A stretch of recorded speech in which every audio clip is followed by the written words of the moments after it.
Assalamualaikum warahmatullahi wabarakatuh. Bertemu lagi dengan Ibu Wardania. Kali ini Ibu akan membawakan materi untuk MPLS siswa baru kelas 7 di SMP SEK Cipta Kuayan. Adapun materi yang akan Ibu bawakan adalah tentang arti dan makna wawasan Wiyata Mandala.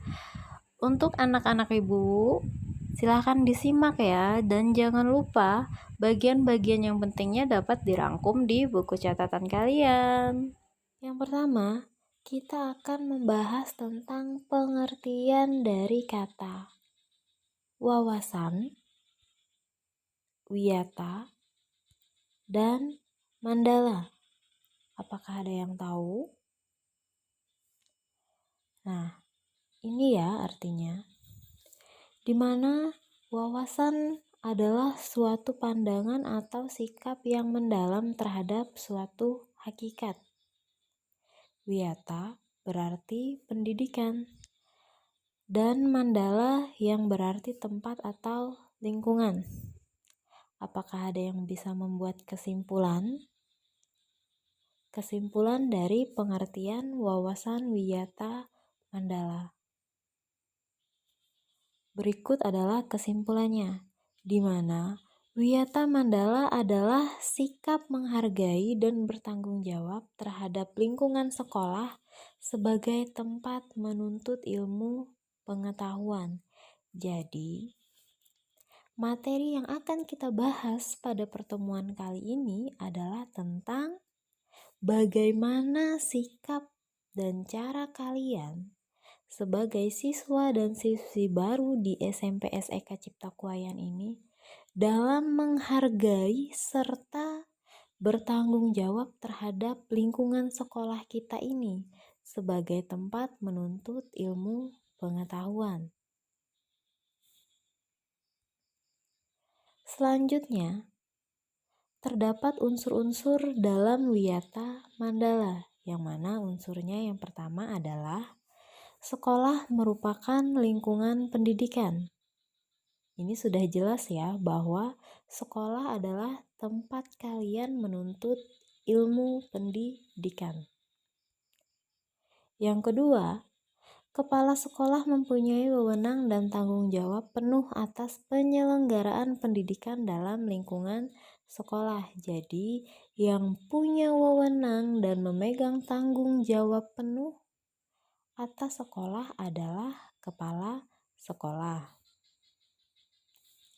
Selanjutnya, antara guru dan orang tua siswa harus ada saling pengertian dan kerjasama erat untuk mengemban tugas pendidikan atau hubungan yang serasi, di mana contohnya adalah saat ini, saat kita sedang berada di pandemi COVID, kerjasama antara guru dan orang tua siswa itu sangat diperlukan. Misalnya contohnya kerjasama antara ibu dan orang tuanya kalian.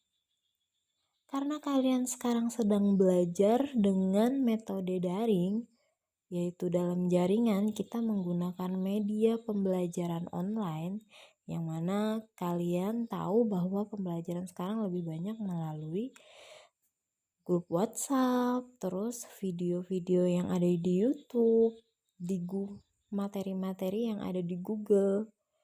Nah, untuk mencapai kesuksesan atau berjalannya program belajar dalam jaringan ini, itu sangat diperlukan kerjasama antara guru dan orang tuanya kalian, supaya hasilnya juga memuaskan. Selanjutnya adalah warga sekolah di dalam maupun di luar sekolah harus menjunjung tinggi martabat dan citra guru. Jadi, anak-anak ibu sekalian, kalian tidak hanya di dalam lingkungan sekolah saja yang harus punya sopan santun, terus harus punya akhlak yang baik, karakter yang baik. Itu tidak hanya di sekolah, tetapi juga harus ada di luar sekolah. Ketika kalian ada di luar lingkungan sekolah, kalian itu tetap harus menjunjung tinggi martabat sekolah ini dan citra guru-gurunya kalian. Dan yang terakhir adalah sekolah harus bertumpu pada masyarakat sekitarnya dan mendukung antar warga. Nah, ini untuk terjadinya sistem sekolah yang baik. Selanjutnya, kita akan membahas tentang sekolah dan fungsinya, di mana sekolah merupakan tempat penyelenggaraan PBM atau proses belajar mengajar, menanamkan dan mengembangkan berbagai nilai, ilmu pengetahuan, teknologi, dan keterampilan. Sekolah merupakan lembaga pendidikan formal tempat berlangsungnya PBM untuk membina dan mengembangkan. Yang pertama ada ilmu pengetahuan dan teknologi atau yang kita kenal dengan IPTEK. Terus yang kedua ada pandangan hidup atau kepribadian. Yang ketiga, hubungan antara manusia dengan lingkungan atau manusia dengan Tuhannya. Dan yang keempat adalah kemampuan berkarya. Jadi, fungsi dari sekolah itu adalah untuk membuat kalian itu lebih mengetahui tentang IPTEK. Terus pandangan hidup kalian juga bisa berubah menjadi lebih baik. Terus mengajarkan kalian hubungan antara manusia dan manusia, terus hubungan antar manusia dengan lingkungan, sampai dengan hubungan manusia dengan Tuhannya. Terus yang terakhir ada kemampuan berkarya, di mana kalian diberikan bekal di sekolah berupa pembelajaran tentang kemampuan kalian dalam berkarya, supaya nanti ketika kalian terjun ke masyarakat, kalian itu punya modal. Fungsi sekolah adalah sebagai tempat masyarakat belajar karena memiliki aturan atau tata tertib kehidupan yang mengatur hubungan antara guru, pengelola pendidikan siswa dalam PBM untuk mencapai tujuan pendidikan yang telah ditetapkan dalam suasana yang dinamis. Jadi itu adalah fungsinya sekolah. Fungsi sekolah yaitu membentuk 4 karakter yang sudah Ibu jelaskan di depan tadi. Berikut adalah ciri-ciri sekolah sebagai masyarakat belajar. Yang pertama, ada guru dan siswa, sehingga timbulnya proses belajar mengajar yang tertib. Tapi Ibu harapkan walaupun misalnya gurunya sedang ada kegiatan di luar atau sedang sakit, kalian tetap bisa mengikuti proses belajar mengajar itu dengan tertib. Jangan hanya tertib ketika ada gurunya saja. Terus yang kedua, tercapainya masyarakat yang sadar, mau belajar dan bekerja keras. Yang ketiga, terbentuknya manusia Indonesia seutuhnya. Itu adalah ciri-ciri masyarakat belajar. Yang selanjutnya kita akan membahas tentang prinsip sekolah. Yang pertama adalah sekolah sebagai wadah atau lembaga yang memberikan bekal hidup. Jadi, sekolah ini adalah yang mengajarkan kita, yang memberikan kita bekal untuk menjalani kehidupan kita nanti setelah kita menyelesaikan pendidikan. Kalau misalnya kita tidak mengenyam pendidikan, mungkin kita masih bisa berkarya, mungkin kita masih bisa mengembangkan bakat, tapi itu pasti berbeda dari pendidikan yang kalian dapatkan di sekolah.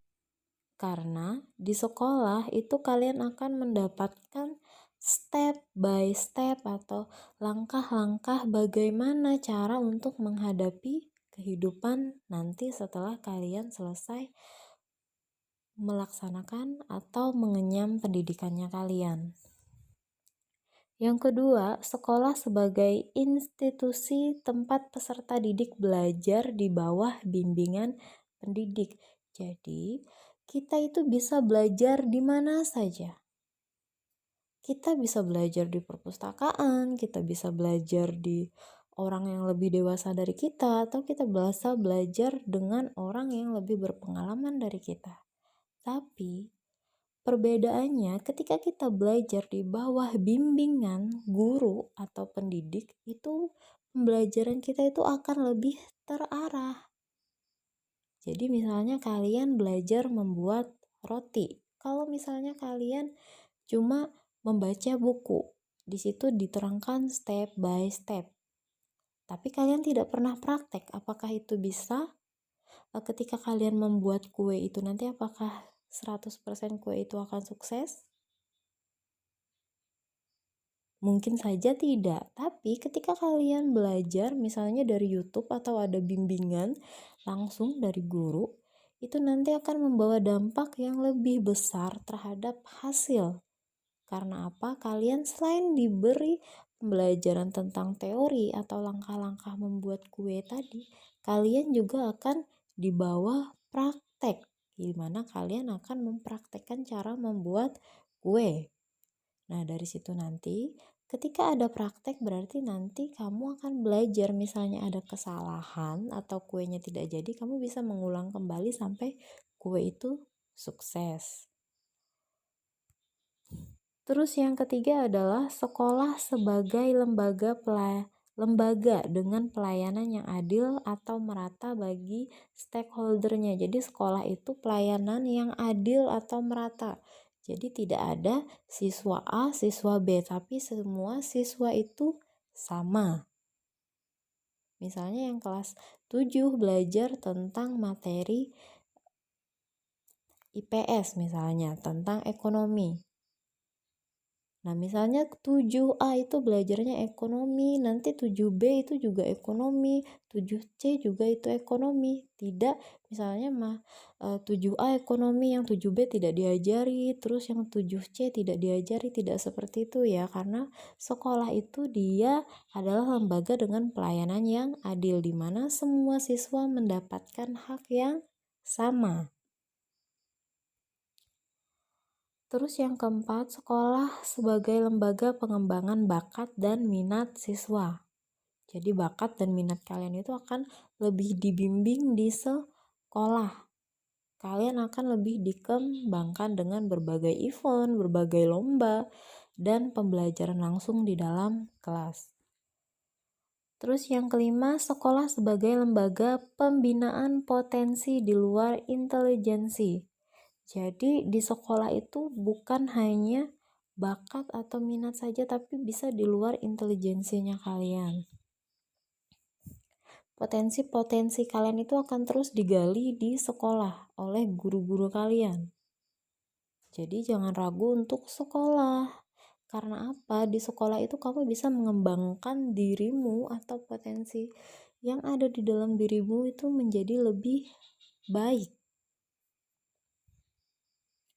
Yang keenam, sekolah harus memberikan perhatian serius untuk mengembangkan kemampuan emosional dan sosial, kemampuan berkomunikasi dan berinteraksi, kemampuan bekerja sama dalam kelompok, dan lain-lain. Jadi, sekolah itu juga memberikan perhatian serius bagi pengembangan kemampuan emosional kita.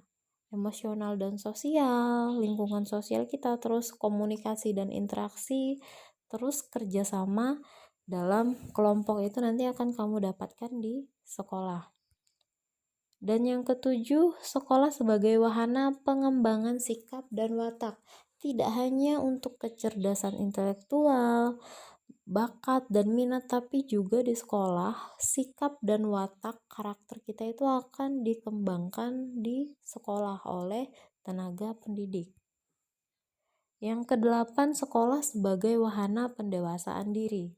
Jadi semakin naik stepnya, semakin tinggi kelasnya, berarti kalian akan semakin dewasa. Nah, itu nanti akan dibimbing, dikembangkan oleh guru-guru kalian. Yang kesembilan adalah sekolah sebagai bagian dari masyarakat belajar atau learning society. Dimana di sekolah itu kamu akan mempelajari hal-hal baru, hal-hal yang tren. Jadi kalian itu tidak hanya mempelajari yang ada di buku, tapi juga kalian bisa diberi wawasan-wawasan yang berada di luar buku, yaitu dengan tren-tren terbaru, terus berita-berita terbaru, itu selalu up to date. Nah, yang selanjutnya adalah penggunaan sekolah. Sekolah sebagai suatu lembaga pendidikan yang diperuntukkan sebagai tempat proses kegiatan belajar mengajar tidak diperbolehkan. Ingat, ini tidak diperbolehkan dijadikan sebagai tempat. Yang pertama, ajang promosi atau penjualan produk-produk perniagaan yang tidak berhubungan dengan pendidikan. Itu tidak boleh ya. Jadi misalnya kalian jual baju di sekolah, padahal itu tidak ada hubungannya dengan pendidikan. Itu tidak diperbolehkan.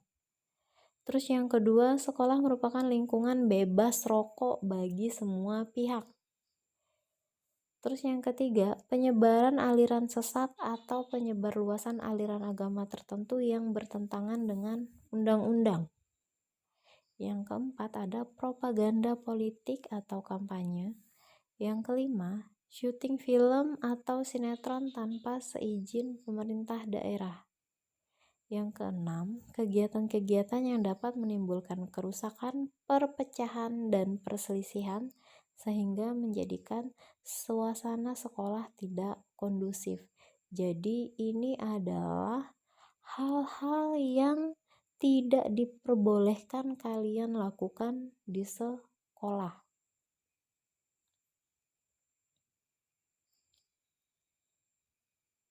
Selanjutnya adalah penataan Wiyata Mandala dalam upaya ketahanan sekolah.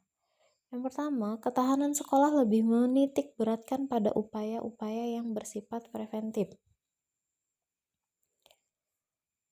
Yang kedua, untuk menjadikan sekolah sesuai dengan tujuan dan fungsinya, perlu dilakukan penataan Wiyata Mandala di sekolah melalui langkah-langkah berikut. Yang A, kalian bisa baca, meningkatkan koordinasi dan konsolidasi sesama warga sekolah untuk mencegah sedini mungkin adanya kegiatan atau tindakan yang dapat mengganggu proses belajar mengajar. Yang selanjutnya, melaksanakan tata tertib sekolah secara konsisten dan berkelanjutan. Yang ketiga, melakukan koordinasi dengan komite sekolah dan pihak keamanan setempat untuk terselenggaranya ketahanan sekolah. Mengadakan penyuluhan bagi orang tua dan siswa yang bermasalah, terus mengadakan penyuluhan dan pembinaan kesadaran hukum bagi siswa. Selanjutnya ada pembinaan dan pengembangan keimanan, ketakwaan, etika bermoral Pancasila, kepribadian sopan santun dan berdisiplin. Terus ada pengembangan logika para siswa, rajin belajar, gairah menulis, gemar membaca, atau informasi atau penemuan para ahli. Yang selanjutnya ada mengikut sertakan siswa dalam kegiatan ekstrakurikuler dan pengembangan diri. Dan yang terakhir ada mengadakan karya wisata dalam rangka pengembangan iptek. Jadi untuk upaya ketahanan sekolah itu ada beberapa langkah yang dilakukan oleh sekolah yang sudah Ibu bacakan tadi ya. Kalian bisa baca di sini.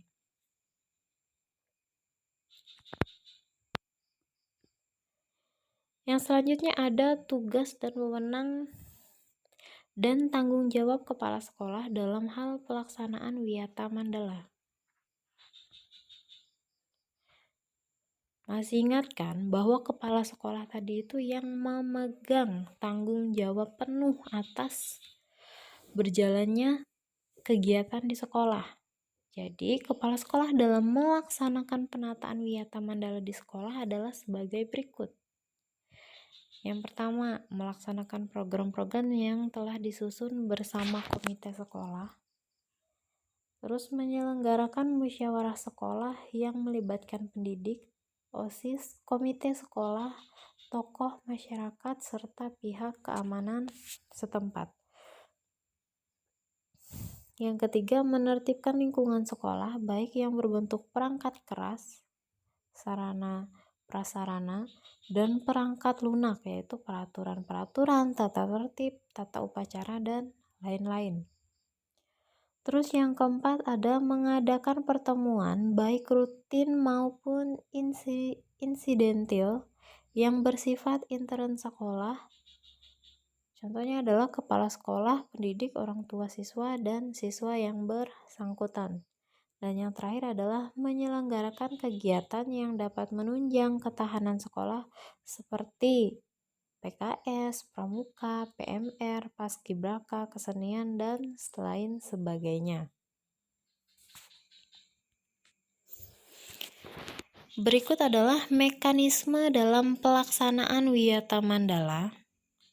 Yang pertama adalah tahap preventif, yang merupakan upaya untuk meniadakan peluang-peluang yang dapat memungkinkan terjadinya kasus-kasus negatif di sekolah, antara lain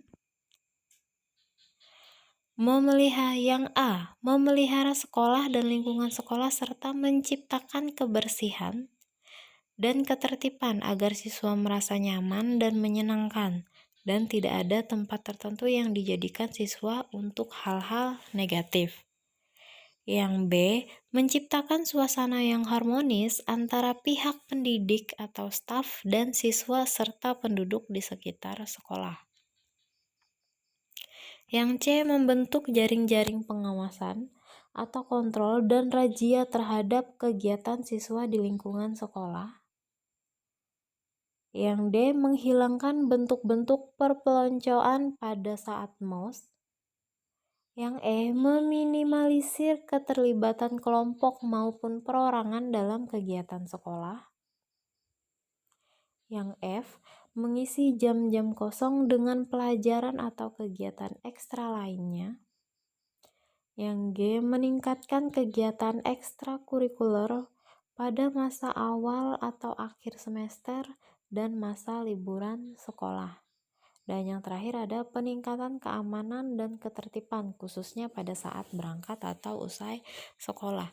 Jadi ini adalah tahap preventif, yaitu upaya untuk meniadakan kegiatan-kegiatan atau kasus-kasus negatif di sekolah. Nah, untuk yang kedua itu ada tahap represif, yaitu upaya untuk menindak. Kalau yang pertama tadi preventif itu adalah meniadakan, yang kedua itu ada represif, yaitu upaya untuk menindak siswa yang melanggar peraturan-peraturan dan tata tertib sekolah. Nah, upaya represif itu seperti berikut ya. Yang pertama, mendamaikan para pihak yang terlibat perselisihan berikut orang tua atau pendidik atau pembinanya. Yang kedua, membatasi area tempat terjadinya aksi. Yang ketiga, menetralisir isu-isu yang berkembang dan mencegah timbulnya isu-isu baru. Yang D, berkoordinasi dengan pihak keamanan apabila terdapat pihak luar sekolah yang melanggar keamanan, ketertiban, dan perbuatan kriminalitas di lingkungan sekolah. Yang E, mengungkap lebih lanjut keterlibatan pihak luar sekolah atau kasus yang timbul dan menyelesaikan secara hukum. Jadi kalau misalnya di sekolah itu tidak bisa lagi ditangani, nanti akan ditindaklanjuti oleh pihak hukum atau secara hukum penyelesaiannya. Terus yang F, mengikut sertakan para ahli yang untuk mengadakan bimbingan dan penyuluhan. Yang G, memberikan sanksi sesuai tata tertib yang berlaku. Nah, jadi itu tadi adalah materi tentang wawasan wiyata mandala atau tata cara atau sikap kalian saat berada di lingkungan sekolah. Ibu harapkan dengan adanya materi tadi, kalian dapat mematuhi peraturan-peraturan yang ada di sekolah kita, sehingga nanti tidak ada upaya-upaya yang dilakukan sekolah untuk meniadakan atau menindaklanjuti hasil dari perbuatan kalian. Ibu harapkan kalian menjadi siswa yang baik, yang rajin, tidak ada kasus di sekolah. Sekian yang dapat Ibu sampaikan pada kali ini. Sampai jumpa pada pertemuan selanjutnya, di mana nanti kalian akan bertemu Ibu kembali dalam pembelajaran di sekolah. Jangan lupa untuk belajar dan merangkum materi yang sudah Ibu jelaskan.